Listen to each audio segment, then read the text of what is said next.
Hey everyone, need a professional business card that stands out? Today, let's create a business card design in Kittl AI. Let's get started. First, go to kittleai.com, then here in the left-hand menu, click Templates and type business card in the search bar to see the ready-made designs. Then here you can pick a card template that matches your brand vibe, whether it's modern, minimal, or bold.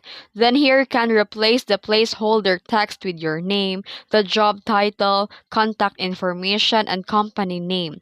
You can use clean and easy to read fonts to keep it professional. Then here on the illustrations or the elements tab, you can upload your logo or use Kittl icons. You can adjust size and placement for your balance. You can also add illustrations and apply the brand colors or experiment with palettes in Kittl AI. Keep enough contrast and readability. Then when finished or done editing your design, you can now click download at the top right and you can choose PDF for print or PNG or JPEG. And that's it. That's how you design stunning business card in just few minutes with Kittl AI. If you found this video helpful, don't forget to like and subscribe for more tutorials. Thanks for watching.